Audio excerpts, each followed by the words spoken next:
Hey, I'm Nick Brown and this is Brian Cayley, and today we're going to be talking a little bit about some pros and cons about living in Parker. All right, so let's jump right in. The first pro is I really am impressed with Parker's schools. They're always the top in Colorado. Right? Douglas County are always one of the top school districts around. When you get south of the city, it's just from Highlands Ranch over to Parker, and my niece and nephews all went to Douglas County schools in Parker, and they turned out pretty well. Yeah, I think people like to move down there specifically for the schools. They're that good. They're always ranked really high in the nation. So if you're a family, that kind of brings us into part two of a pro, is that the community in Parker is really, really good for families.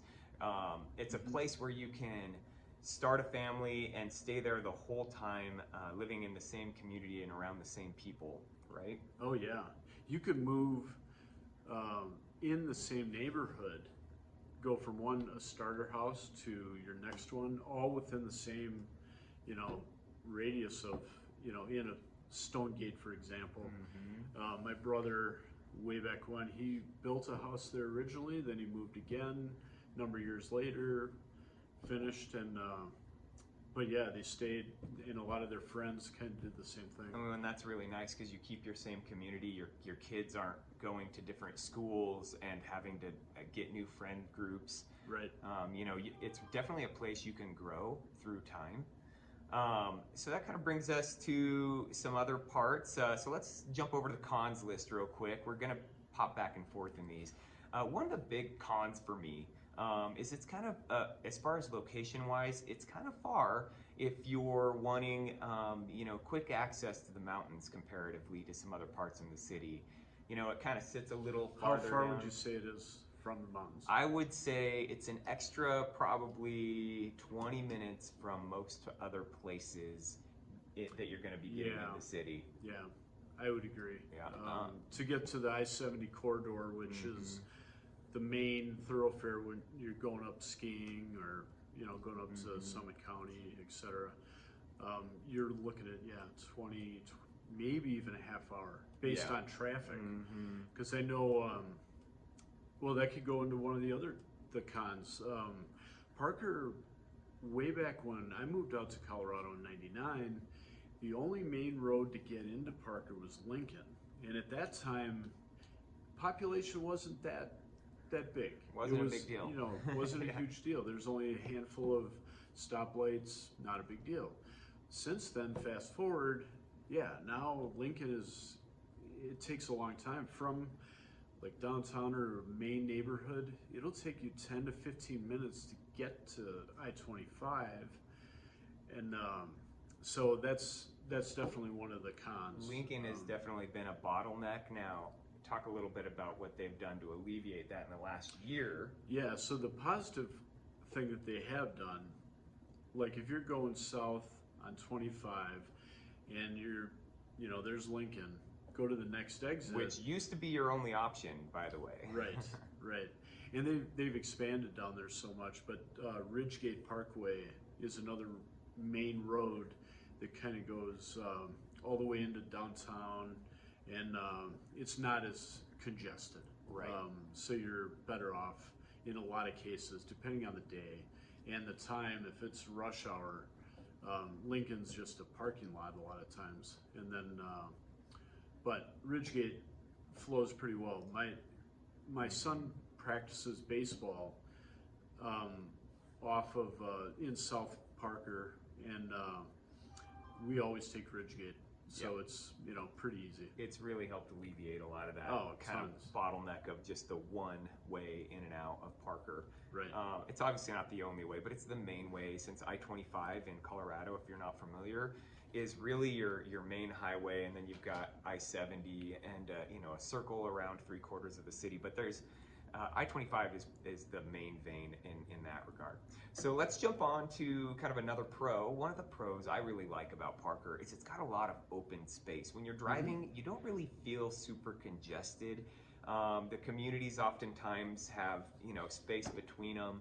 Now, they are starting to fill that space in between the communities in. Oh, they are. Yeah. But they've done a good job of creating parks and open spaces Oh, yeah. that you can just really stretch out. You don't feel like you're Well, congested. trails for one. I mean, I remember when I first moved out to Colorado, I stayed with my brother in Parker.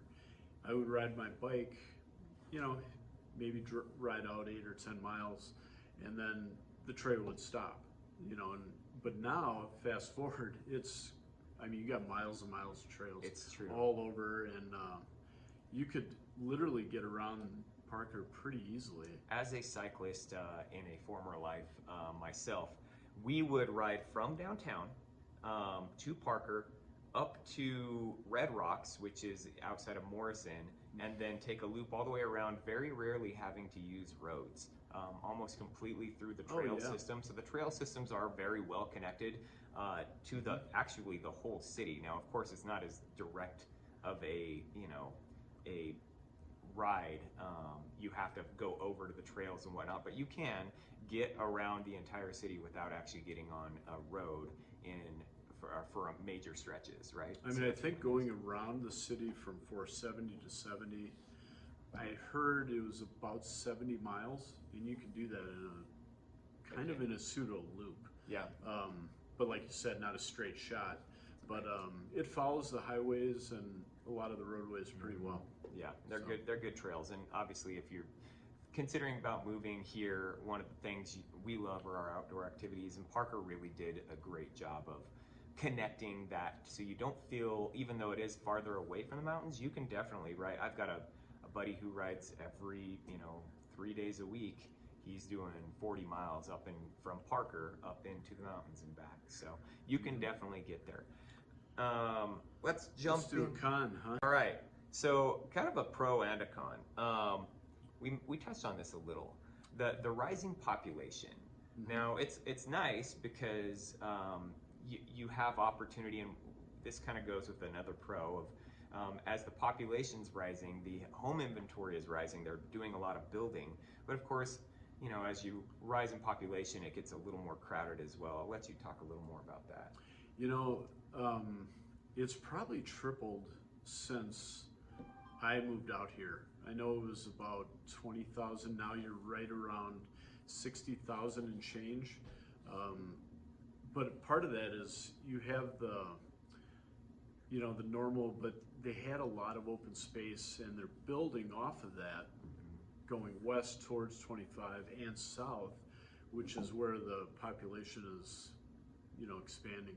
And it's not quite connecting to Castle Rock, but it's getting close. Right. It's getting close for sure. Yeah. And so the nice part about that is, kind of going to a pro, is that there is a variety of inventory of homes you can buy there. I'll let you kind of... Yeah, that's, I think that's one of the bigger pros, if anything. If you're looking at real estate as a whole in housing, they have an abundance of condos, townhomes, which they're positioned throughout the city. They're kind of north, south, and even part of west. They're building a lot out there too. And then single family. And the price points range from mid threes for a condo. Some townhomes are probably in the fours, and then they're This both is 2023. going up. Yes. And then single family homes, depending on the neighborhood, there's certain neighborhoods that were built in the early mid 80s, and then there's the 90s and newer from there.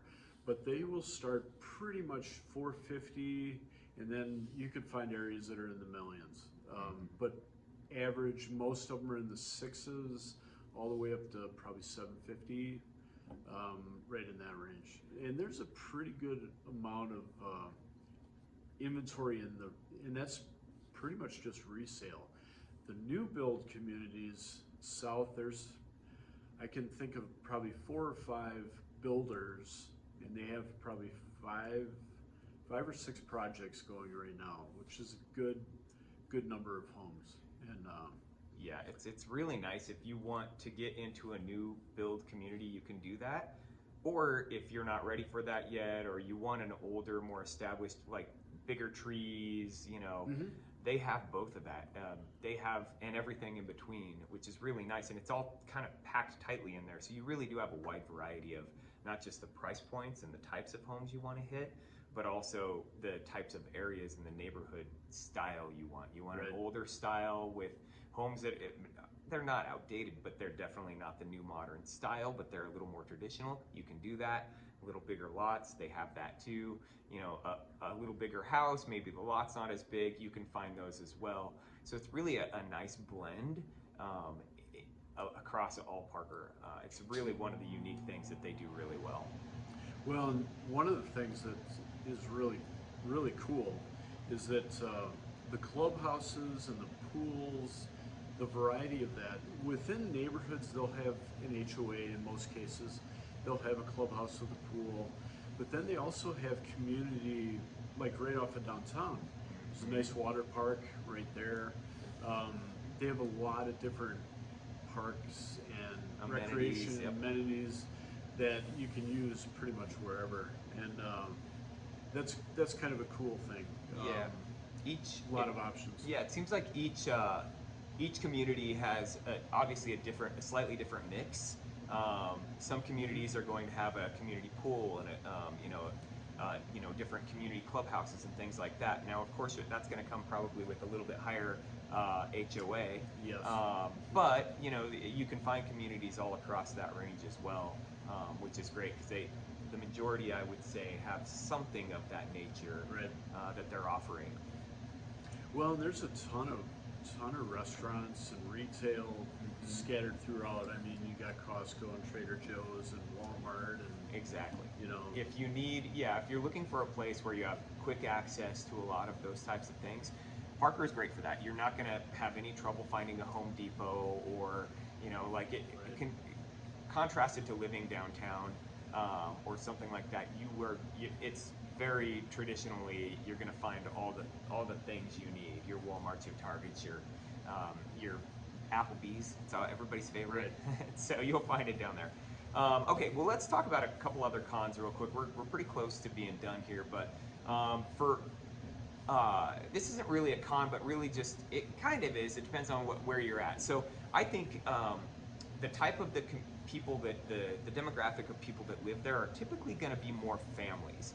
Now, what you don't get with that families is you're not going to have, like, if you're a young professional who's trying to live in a scene with a nightlife, you're not as likely to find that in Parker.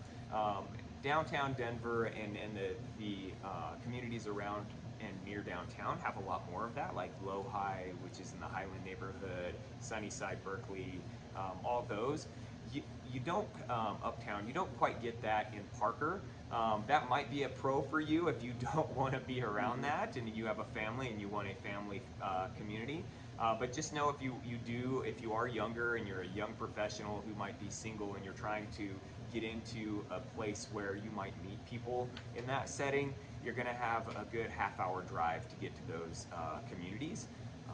But the nice thing is it is a little bit potentially, it's more bucolic, so you're only a half hour out from that opportunity, 20, sometimes maybe even 25 minutes. So not too bad, but if you're going to get an Uber or a Lyft ride, you're going to be paying anywhere between. But at the same time, I know when I moved, Parker's downtown. There's about 2 blocks of downtown, and it's real cutesy and.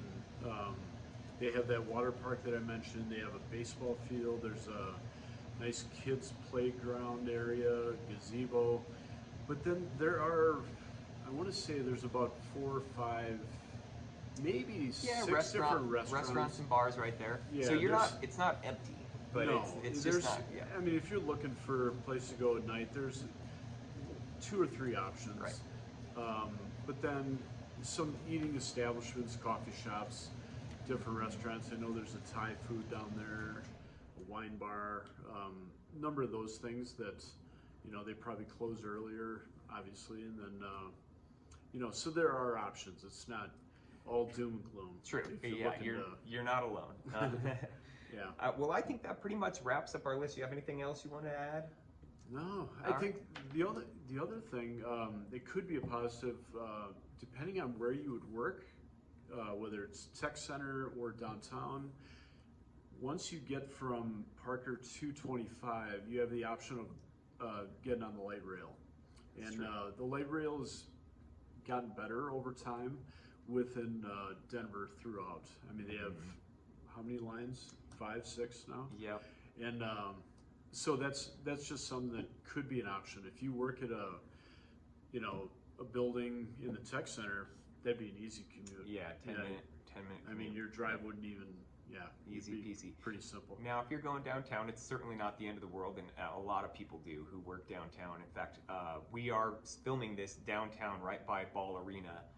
We're in our building, our office here is in that parking lot. And what, you came from the park area, how long did it take you to kind of get up here? Oh, Half hour? yeah, 25 minutes. It's not a deal breaker at all. Right. It's not that bad of a commute. There's really, unless you're going from Parker to the entire northern side of the city, your commute's going to be pretty reasonable. Yeah, and if anybody wants to, have questions about real estate, lending, I help on the buying side for the properties. Any questions, reach out. Definitely Let us know. reach out. We'll come up with answers. So. All right, guys. Well, thanks so much. All right. We'll see you on the next video. All right, cool.